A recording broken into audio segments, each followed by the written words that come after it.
nice house. Happy to be here. So I'm a middle child. Any middle childs here? Got a few. So growing up, I actually didn't have the typical middle child syndrome.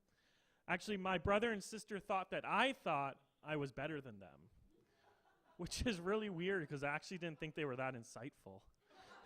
It's so weird. But growing up in my house, it was a little chaotic. There was a little bit of partying, a lot of partying. My dad was a bit of a partier.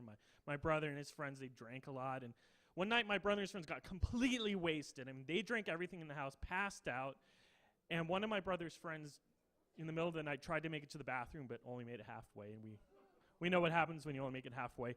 Loud, threw up all over our hall. Everyone woke up. My mom comes out. She's cleaning it up. My dad comes out. He's like, "Don't clean that up. He can't hold his liquor. Make him sleep in it." And then my dad slowly closed the door to the bedroom so he couldn't go back in. Had to sleep in. You know, my house, underage drinking, no problem. Can't hold your liquor? Oh, we got a problem. Yeah. It's amazing how I turned out well adjusted. It's hard now because my mom she has Alzheimer's, so it's tough dealing with a parent. I don't know if anyone's kind of going through that, and I really been wanting to do some jokes about that, some stand-up, but I was like torn because I'm like, maybe it's mean or disrespectful, and I realized it doesn't really matter because even if she was here in the audience, she's not going to remember anything. But out of respect, I did go to my mom, and I'm like, "Mom, I want to do some stand-up and some jokes about having a parent with Alzheimer's." And she's like, "Oh, that'd be great. Yeah, go for it. Actually, let me hear what you got." So I told her some of my material, and she's like, "Damn, whoever you're talking about in there's pretty messed up." Hate to be their kids. That's true. The one thing with a parent with Alzheimer's, and I don't know if anyone's experienced this, if they have such a parent, is that their filters kind of erode away, so they just say what's ever on their mind. When my wife was pregnant with our daughter, I called up my mom, and I'm like, "Oh, it's going to be a girl. Like, what do you think about that?" And she's like, "Oh, that's interesting. Well, just remember, don't punch or kick her or let her run into the street." You have to admit, that's actually really good advice. So it's really solid. I follow it every day. So I try to be involved, and I try to help my mom out, and I take her to the doctor sometimes. And we went to the doctor, and we're wrapping up, and she's talking to one of the other people in the waiting room. She's rambling on and on. She's talking. The woman's kind of looking at me like, eh. And so I go with my mom, and I'm like, "Okay, Mom, let's go. We're all done." And she just ignores me, and the woman says to her, "I think your son wants you to leave." Doesn't miss a beat. She's like, "Oh, I don't have a son. I don't know this person. He's trying to take me away." Let me tell you, UCLA Medical Center police are pretty nice when they think you're trying to kidnap an old lady. Yeah. So we eventually left, and we didn't say anything. We walked back to the car, and get in the car, and I turned to her, and I'm like, "Mom, why did you tell that woman you didn't know me? That's like, that almost got arrested." And she turns, you know what she said? She looked at me in the eye, and she goes, "Yeah, you ain't the only one who has jokes."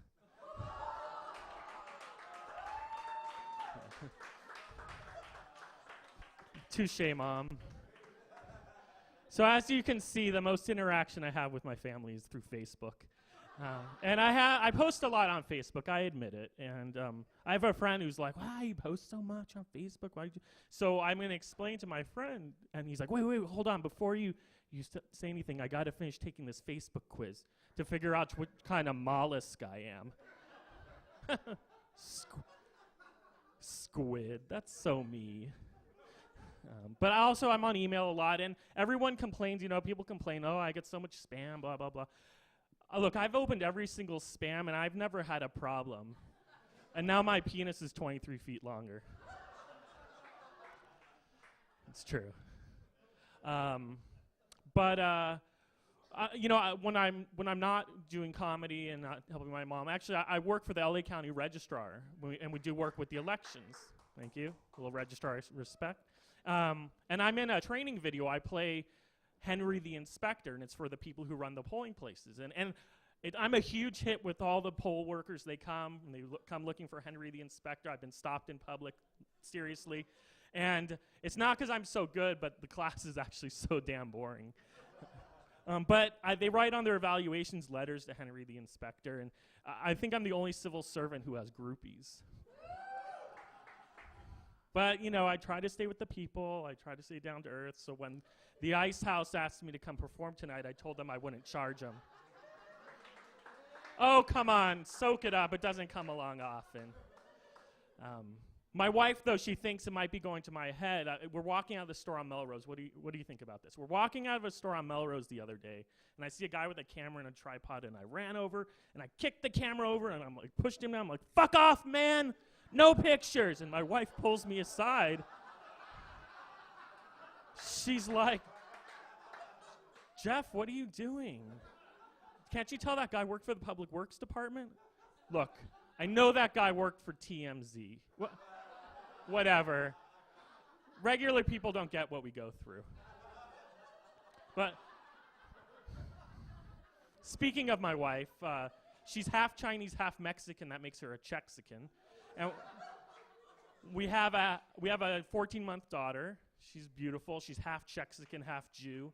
And I'm really excited about her, but I'm nervous because it's kind of a traffic jam of oppression. But I'm really excited because when she gets a little older, I'm only going to have to pay her $1 to mow the lawn. Oh, come on. It's not that bad. You know she's going to make up money on the back end when she overcharges me for dry cleaning. The weird thing, though, about having a baby is that you suddenly realize, like, weird things. Like, we all know this game, right? Like, oh, got your nose, what you gonna do? Got your nose, right? It's weird because it's sort of like, hey, honey, let's play on my favorite game. I call it amputee. Got your leg, what you gonna do? Now you got to get that baby prosthetic. Or this one, now you see me, now you don't, now you do, now you're abandoned. All right, I'm Jeff Klein. Thanks a lot, everyone.